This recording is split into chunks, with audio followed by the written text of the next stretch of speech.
Hola, mi nombre es Óscar Carrasco, soy escritor y asesor lingüístico y les doy la bienvenida a un nuevo programa de Lengua de Oc. En esta ocasión voy a ocuparme del libro Mi gallo es el chancho, escrito por el comunicador Francisco de Pierola. Es cierto que en los últimos días ya se han dicho y escrito un montón de cosas acerca de este libro.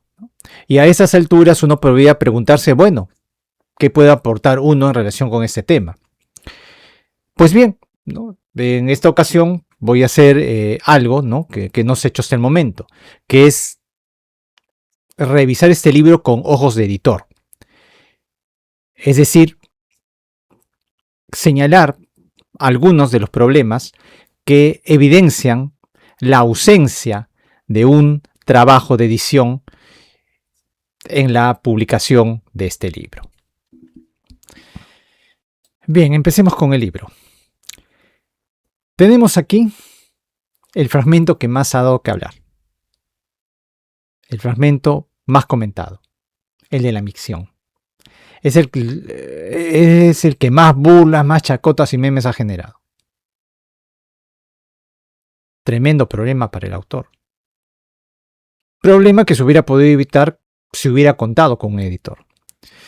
Existen diversos tipos de editor, ¿no? No vamos a entrar en ese momento en los detalles, ¿no? Lo que nos interesa aquí, la figura que nos interesa aquí, es el editor de mesa o también llamado editor de contenido, ¿no? Entonces, ¿no? ¿De qué se encarga este editor de contenido? Bueno, todo texto tiene un propósito, ¿no? Quieres contar una historia, captar al lector, dar un testimonio, transmitir conocimientos, en fin. Entonces, el trabajo del editor consiste en asegurarse de que tu texto cumpla el cometido que te has trazado como autor. El editor lee tu texto con mucha atención para detectar todos aquellos efectos que pueden dificultar o complicar innecesariamente el relato, si se trata de un texto de ficción, o que impiden una exposición clara y eficaz de tus ideas en caso de hallarse ante un texto de no ficción, ¿no? En este caso concreto, un editor o editora, ¿no? Bueno, estoy usando el masculino genérico, ¿no? Pero puede ser un editor o una editora. Ese editor o editora le hubiera dicho a De Pierola, ¿sabes, Panchito? Tienes que sacar esto. No, es que no viene al caso, no es relevante en un texto de esa naturaleza. Y lo único que vas a lograr es que la gente se ría, se burle de ti, que insinúe hasta que insinúe una posible eurofilia, ¿no? Claro, todo eso lo hubiera dicho un editor. Lo hubiera dicho, saca eso, porque no te sirve de nada. Y va a ser peor si lo dejas ahí. Pero claro, no hubo editor, no hubo nadie que cumple esa función, y este texto quedó. Bueno, es cierto que el autor no está obligado, digamos, un autor que contrata de manera independiente un editor, no está obligado a seguir, bueno, las indicaciones del editor. Pero si no quiere hacerle caso, bueno, pues que el autor asuma las consecuencias, ¿no? Eh, Así, ¿no? Claro, ya después que el editor revisa ese tipo de cosas, ¿no? Ya después pasa el texto a la corrección de estilo, ¿no? Y el corrector se ocupará ya de todos los aspectos relacionados con la ortografía, la sintaxis, el uso propio del vocabulario, todos los aspectos gramaticales, ¿no? Relacionados con la lengua. Bien, para mostrar cuán necesario era contar con un editor y con un corrector, eh, vamos a examinar acá algunas líneas de la página 5. Dice en el primer párrafo, nunca he hablado con Rafael en inglés.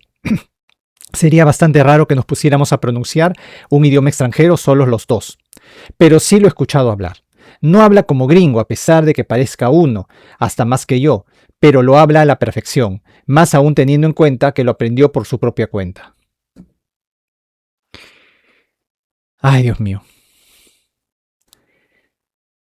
3 líneas y un tercio, ni siquiera 3 líneas y media, 3 líneas y un tercio. Y el verbo hablar aparece 4 veces. 4 veces aparece el verbo hablar. 4 veces.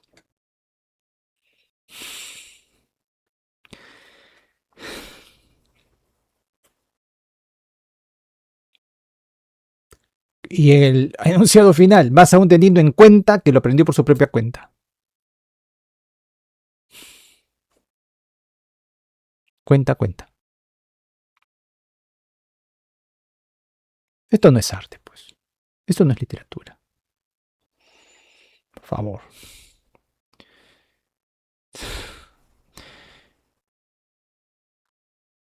Y además, ¿no? En cuanto al contenido. Dice, nunca he hablado con Rafael en inglés. Sería bastante raro que nos pusiéramos a pronunciar un idioma extranjero solo los dos. Que nos pusiéramos a pronunciar un idioma extranjero solo los dos. A ver, ¿qué quiere decir? ¿Qué quiere decir con esto?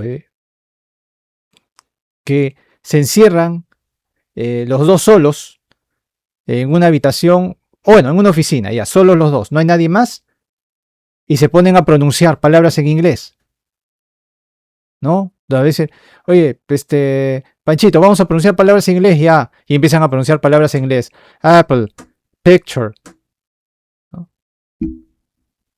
A eso llama pronunciar los dos que se ponen a pronunciar un idioma extranjero solitos. Pues sí, sería bastante raro, ¿no? Si lo que quiso decir es conversar en un idioma extranjero, quizás quiso decir eso. Pero ¿sabes qué? Es que aquí está la cuestión. Acá no importa lo que quisiste decir. Acá lo que importa es lo que dice tu texto. Precisamente, aquí uno tiene que asegurarse de que el texto precisamente transmita la idea que tú has querido compartir con el lector. No vale acá, no, pero yo quise decir esto, no, porque ¿sabes qué? Desde el momento en que sale tu texto y llega al lector, y el lector tiene el texto y lee eso, tú no vas a aparecer por arte de magia para explicarle lo que quisiste decir. Ahora, me pueden decir, pero en el diccionario de la lengua española aparece hablar como sinónimo de pronunciar. Sí, es cierto, aparece como sinónimo, pero con eso hay que tener cuidado, porque la mayoría de sinónimos no son 100% intercambiables. Siempre las palabras tienen un matiz que hay que manejar con mucho cuidado. En ciertos contextos, ciertas circunstancias ya pueden funcionar el reemplazo de una palabra por otra, pero no siempre. Ese reemplazo no es automático, ¿no? No es como intercambiar piezas, ¿no? Ahora sería bastante raro que nos pusiera, suponte que quisiste decir conversar. Nunca he hablado con Rafael en inglés, sería bastante raro que nos pusiéramos a conversar en un idioma extranjero solo los dos. Es decir, que nos pusiéramos a conversar en un idioma extranjero, ¿no? Que nos pusiéramos a conversar en un idioma extranjero. Pues supuestamente quizás quisiste decir eso, pero ya, sería bastante raro. Bueno, no es usual que dos hispanohablantes se pongan a hablar en un idioma extranjero, que compartan, ¿no? Eso es en ciertas circunstancias, ¿no? ¿Qué te digo cuando se juntan, por ejemplo, ¿no? Se juntan, se reúnen, hay grupos, ¿no? De personas que se reúnen para practicar idiomas, se reúnen en un café, en un bar, ¿no? Y conversan en algún idioma extranjero que dominan, ¿no? Para que manejan, que están aprendiendo para poder practicar, ¿no? Entonces, eso, ¿no? Ahora, dice acá, pero sí lo he escuchado hablar. Es decir, no habla como gringo a pesar de que parezca uno hasta más que yo, pero lo habla a la perfección. A ver, dice acá que no habla como gringo, pero lo habla a la perfección. A ver, esto me parece a mí una contradicción, porque si estás diciendo que no habla como nativo, pero lo habla a la perfección. Hombre, si lo habla a la perfección, está hablando como un nativo, ¿no? Sí, esto. Y además dice, no habla como gringo a pesar de que parezca uno. ¿El ingeniero López Aliaga parece gringo? No sé, no sé. Bueno, yo no lo he visto en persona, ¿no? Pero dice hasta más que yo. O sea, el autor también parece gringo y el ingeniero López Aliaga parece más gringo todavía. Bueno, no sé cuál gringo. Eso me ha hecho recordar un artículo de Mario Vargas Llosa. El artículo se llama Yo, un negro. Y es un momento que, bueno, un carpintero está viviendo en Londres, un carpintero británico, se pone a hablar con él. Hablan del tema del racismo que había el año 1979, un político británico estaba propugnando una serie exigiendo una serie de medidas de carácter pues xenófobo, racista, ¿no? Escribe Vargas Llosa, haciendo referencia a los pensamientos que le expresaba el carpintero. ¿Acaso no podían un hombre blanco y uno de color simpatizar y entenderse como veníamos haciéndolo? Es decir, para el británico, Vargas Llosa, a pesar de ser blanco, era un hombre de color. Continúa Vargas Llosa. No había duda posible. Para los ojos glaucos del carpintero, yo era un negro. Una variedad dentro de ese conglomerado de tinieblas humanas, los oscuros, o, como púdicamente los llamaban en los avisos de los periódicos, los dueños de casas que solo querían inquilinos blancos, los no europeos. Para este limpio muchacho, la humanidad se oscurecía al otro lado del canal.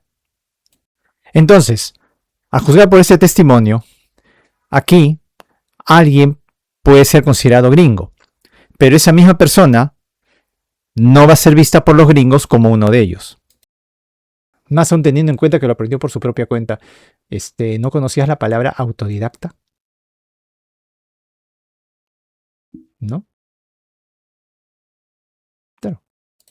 Podría decir la palabra autodidacta. Claro. ¿No? Entonces, esto podría, ¿cómo se llama? Podría haber dicho, mira, simplemente esto de nunca hablar Rafael inglés, mira, directamente el editor podría haberlo arreglado, ¿no? ¿No? Pero bueno, si lo querías dejar así, ya, corrector de estilo, bueno, buscaba otros verbos para reemplazar a hablar, ¿no? Lo arregla un poco. Pero un editor te hubiera dicho, mira, ¿sabes qué, compadre? Anda, ve directo. Podría haberse escrito, por ejemplo, a Rafael lo he escuchado hablar en inglés, y lo hace a la perfección. Es cierto, muchos hispanohablantes dominan dicho idioma. Sin embargo, el exalcalde tiene un mérito que muy pocos pueden ostentar: haberlo aprendido de forma autodidacta en su niñez. Así, directo, sin entrar en rodeos. Y se resaltan desde el inicio las virtudes de López Aliaga. Acá vemos también una serie de cosas, ¿no? Más del 50%, el símbolo tiene que separarse con espacio, ¿no? Los peruanos quieren un outsider. Las voces de idiomas extranjeros se deben colocar en cursivas. Quieren un outsider en cursivas también. Es porque un outsider, ¿no? También en cursivas. Municipalidad acá con mayúscula inicial. Y luego el exalcalde. Exalcalde. El prefijo ex va unido a la palabra. No. En fin. Hay muchas otras cosas, pues no. Aquí ha faltado corrección de estilo también. Bien, aquí tenemos el PDF. Me da la impresión de que esto es un archivo en Word que fue guardado como PDF. Vean, en el proceso editorial, una vez que se tiene el texto en limpio, después de haber sido revisado por el corrector de estilo y aprobado por el autor y el editor, ese texto se entrega al diagramador, ¿no? Y el diagramador se encarga de maquetar el texto, ¿no? Utiliza un programa que sea apropiado para esa labor, ¿no? Como Adobe InDesign. Y devuelve luego ese texto, ¿no? En un archivo en PDF, pero con el texto ya diagramado, ¿no? Para ya una revisión final, ¿no? Lo revisan el autor y el editor. Va nuevamente al corrector, pero aquí ya el corrector hace una corrección de tipo ortotipográfica, ya no de estilo, ¿no? Porque sí, los correctores le sacamos la mugre al texto cuando está en Word, ¿no? Ya en el PDF se revisan cosas como la división de palabras al final de línea, que no haya líneas viudas y huérfanas, que no se hayan eliminado o repetido párrafos, algunas cosas que aparecían en el original y que el InDesign no reconoció, ¿no? Ese tipo de cosas.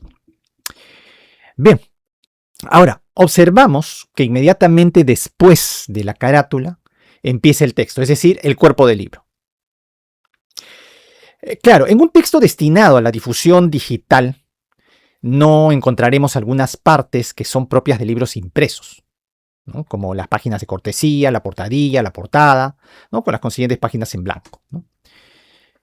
En libros en PDF concebidos para ser distribuidos exclusivamente de forma digital, suele ir una portada después de la carátula, ¿no? Una portada es esto. Va el nombre del autor, el título del libro, subtítulos si lo tiene, el nombre y logotipo editorial o la institución que publica el libro. En este caso, debía decir Francisco de Piérola, mi gallo es el chancho, y abajo el logotipo del Partido de Renovación Popular, que entiendo vendría a ser la institución editora, ¿no? Ahora, además de la portada, hay algo que se extraña aquí, que es la hoja de créditos.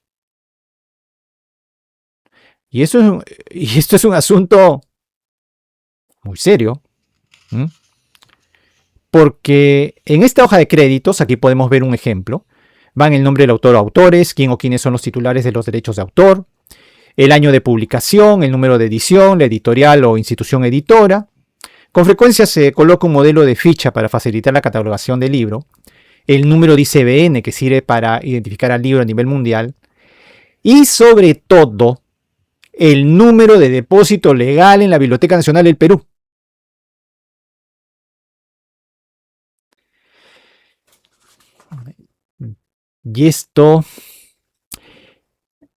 Y esta cuestión del depósito legal no es algo opcional, sino una obligación establecida por ley. Sí. Es obligatorio contar con el depósito legal. Esta obligación se rige por la Ley 31253, ley que regula el depósito legal en la Biblioteca Nacional del Perú como instrumento para preservar y difundir el patrimonio bibliográfico, sonoro, visual, audiovisual y digital nacional. Bueno, los libros forman parte del tipo de publicaciones incluidas en los alcances de la ley. Y en el artículo 8, ¿no?, se habla de los datos obligatorios que deben exhibir las publicaciones. Dice el texto de la ley. 8.1. Toda publicación debe consignar en su hoja de créditos o parte que haga sus veces los siguientes datos de forma obligatoria. A. El título de la publicación. B. Número de edición. C. El nombre del autor o autores conforme a la ley sobre el derecho de autor. D. La razón social y domicilio legal del editor en caso corresponda. E. La razón social y domicilio legal del impresor. Bueno, esto no aplica porque es un material digital, ¿no? Como más adelante la misma ley en el mismo artículo se aclara. F. Mes y año de la edición. G. Tiraje de la publicación. Este dato tampoco corresponde, ¿no?, a publicaciones digitales, ¿no? Y H. El número de registro de depósito legal asignado por la Biblioteca Nacional del Perú.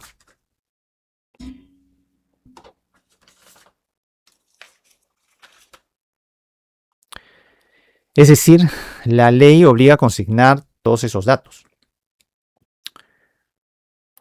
Pero en la versión de Mi gallo es el chancho difundida públicamente, esos datos no aparecen. ¿Dónde están?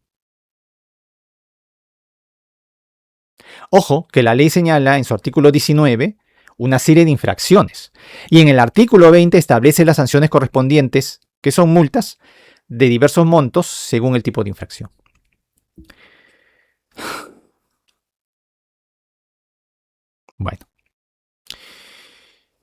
Bueno, además de la hoja de créditos, ¿no?, que